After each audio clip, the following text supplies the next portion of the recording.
जय श्री कृष्णा दोस्तों आज हम दूसरा अध्याय श्रीमद् भगवद गीता का स्टार्ट करने जा रहे हैं।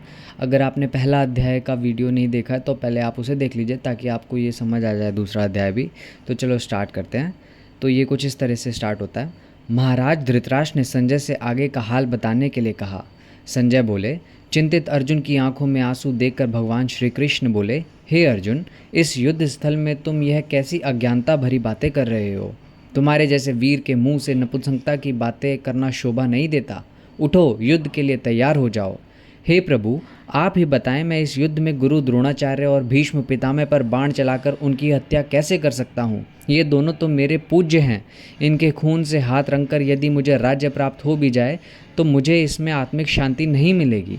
दूसरे अपने पिता के सगे भाई की संतानों को मारकर मुझे क्या मिलेगा। प्रभु, आप मुझे पाप के भागीदार क्यों बनाना चाहते हैं। भगवान, मैं तो अंधेरे में भटक गया हूँ, मेरे मन की शंकाओं को दूर कीजिए। भगवान श्री कृष्ण ने हंसते हुए अर्जुन की ओर देखकर कहा, हे अर्जुन, तुम शोक क्यों करते हो। आत्मा तो नित्य है, इसलिए किसी प्रकार की चिंता करना बेकार है। ना यह सत्य है कि मैं किसी युग में नहीं था या तुम किसी युग में नहीं थे, और ना ही यह सत्य की बात है कि हम आगे नहीं होंगे। जैसे जीवात्मा इस शरीर में युवा और वृद्धावस्था में होती है, वैसे ही अन्य शरीर की प्राप्ति होती है। यह बात केवल बुद्धिमान और ज्ञानी पुरुष ही जानते हैं। ज्ञानी पुरुष इस मायाजाल से प्रभावित नहीं होते। यह मत भूलो कि आत्मा कभी नहीं मरती। यह आत्मा अजर है, अमर है। जिस प्रकार वस्त्रों के फट जाने पर उन्हें बदल लेते हैं, उसी प्रकार आत्मा भी शरीर के जर्जर होने पर दूसरा चोला बदल लेती है। यह शरीर ही बदल जाता है।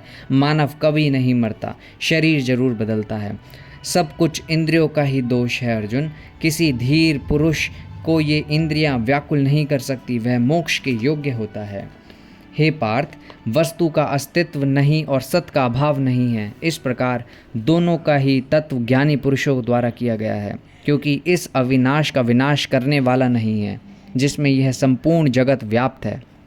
नित्य स्वरूप जीवात्मा के यह सब शरीर नाशवान कहे गए हैं। इसलिए हे भरतवंशी अर्जुन, तू युद्ध कर। जो इस आत्मा को मारने वाला नहीं समझता तथा जो इसको मरा मानता है, वे दोनों ही जानते नहीं हैं कि यह आत्मा न मरती है और ना ही मारी जाती है। यह अजर और अमर है। हे अर्जुन, जो पुरुष इस आत्मा को नाश रहित नित्य अजन्मा मानता है, वह पुरुष कैसे किसको मरवा सकता है और कैसे किसको मार सकता है। शब्द, स्पर्श, रूप, गंध जो इंद्रियों के विषय हैं, यह सर्दी, गर्मी, दुख, सुख के देने वाले हैं। जिनको इंद्रियों के सुख दुख अपनी निश्चलता से चलायमान न कर सके, उन्हीं पुरुषों में अमृत पान किया है। हे धनुर्धर, जिनको इंद्रियों के विषय नहीं सताते, जो सुख दुख में समान रहते हैं, वह पुरुष ही मोक्ष के अधिकारी होते हैं। आत्मा महान है, यही गुरु है, यही अमर है। तुम भीष्म पितामह की मृत्यु की बात करते हो, वह व्यर्थ है। उनकी आत्मा को तुम नहीं मार सकते, केवल उनका शरीर ही समाप्त होगा। आत्मा तो आवागमन है। जैसे प्राणी पुराने वस्त्रों को उतार कर नए वस्त्र धारण कर लेता है, वैसे ही आत्मा पुराने शरीर रूपी वस्त्र को उतार कर नए शरीर रूपी वस्त्र को धारण कर लेती है। फिर तुम तो क्षत्रिय हो, क्या तुम अपने धर्म का पालन नहीं करोगे। क्या तुम नहीं जानते कि जो क्षत्रिय युद्ध के मैदान में मरता है, वह सीधा स्वर्ग को जाता है। यदि तुम युद्ध नहीं करोगे तो तुम पाप के भागी बनोगे। ये सारे योद्धा तुम्हें कायर समझेंगे। क्या तुम यह अपमान सह सकोगे। हे अर्जुन, कर्म करना तुम्हारा कर्तव्य है, फल की आशा मत करो। जिसके कर्म अच्छे होते हैं उसे तो अच्छा ही फल मिलता है। हे पार्थ, बुद्धि से कर्म नीचा माना गया है, इसलिए बुद्धि का सहारा लेकर कर्म करो। जो पुरुष ज्ञानी होते हैं वे किसी फल की इच्छा नहीं करते। जो फल की इच्छा करते हैं वे नीच मति के हैं। जो बुद्धि योग से कर्म करता है, वह इसी संसार में संचित पाप पुण्य को त्याग देता है। जब तुम्हारी बुद्धि इस मोह रूपी सुख दुख से पार होकर अत्यंत शुद्ध हो जाएगी, तब तुम विरक्त हो जाओगे।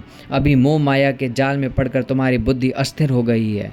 बुद्धि के स्थिर होने जाने पर तुम्हें सब पता चल जाएगा। हे माधव, मुझे यह बताओ, जिस पुरुष की बुद्धि स्थिर हो उसके क्या लक्षण होते हैं। हे पार्थ, जिसके मन में कोई कामना नहीं होती वह अपनी आत्मा को पाकर संतुष्ट रहता है। उसकी बुद्धि निश्चल समझो। जिसे सुख से खुशी नहीं होती, रोग भय क्रोध आदि जिसके पास नहीं आते, वह निश्चल बुद्धि है। वीर अर्जुन, जिसका किसी पदार्थ से स्नेह नहीं और जो किसी वस्तु को पाकर हर्षित नहीं होता, वह विद्वान है। जैसे केचुआ अपने सब अंगों को सिकोड़ लेता है, वह मनुष्य उसी तरह अपनी सभी इंद्रियों को उसके विषयों में पलटकर लपेट लेता है। विद्वान ज्ञानी पुरुष को ईश्वर के दर्शन करने से विषय वासना दूर हो जाती है। इंद्रियां बड़ी प्रबल और लोभकारक हैं। इंद्रियों को वश में करना ही सबसे बड़ी विजय है। जिस मनुष्य ने अपना मन में वश कर लिया, वही महान है, वही ज्ञानी है। उसे ही आत्मिक शांति मिलती है। जिस व्यक्ति ने अपनी इंद्रियों को वश में नहीं किया, उसकी बुद्धि कभी स्थिर नहीं होती। जिसका मन शांत नहीं, उसे शांति नहीं मिल सकती। जिसका मन शांत नहीं है, उसे ना प्रभु मिलते हैं और ना ही सुख मिलता है। हे अर्जुन, सागर में बहुत सी नदी और नालों का जल गिरता है, परंतु फिर भी सागर अचल और प्रतिष्ठित रहता है, अर्थात वह अपनी मर्यादा का उल्लंघन नहीं करता है। इसी प्रकार बुद्धिमान पुरुष भी सब कामनाओं को अपने अंदर समाहित कर लेता है और उसकी शांति बनी रहती है। परंतु कामनाओं को इच्छा करने वाले व्यक्ति की शांति भंग रहती है। जो पुरुष सारी कामनाओं को छोड़कर निस्वार्थ सोचता है और ममता और अहंकार को छोड़ देता है, वही शांति पाता है। मैंने तुमसे यह ब्रह्म ज्ञान की बात कही है। ब्रह्म ज्ञानी निष्ठा को पाकर फिर इस संसार की माया के मोह से नहीं फंसता है। अंत समय में जो कोई क्षण भर के लिए भी इस ब्रह्म ज्ञान की निष्ठा में स्थिर होता है, वह मोक्ष को प्राप्त करता है। सो दोस्तों, ये दूसरा अध्याय भी हमने आज कंप्लीट कर लिया है। दोस्तों, अगर आपको वीडियो अच्छा लग रहा हो तो आप चैनल को सब्सक्राइब ज़रूर कर देना और वीडियो लाइक और शेयर भी कर देना। अगली वीडियो में हम अध्याय 3 करने वाले हैं, तीसरा अध्याय। श्रीमद् भगवद गीता में टोटल 18 अध्याय हैं। तो चलो कल मिलते हैं फिर नई वीडियो के साथ। ओके जी, बाय बाय।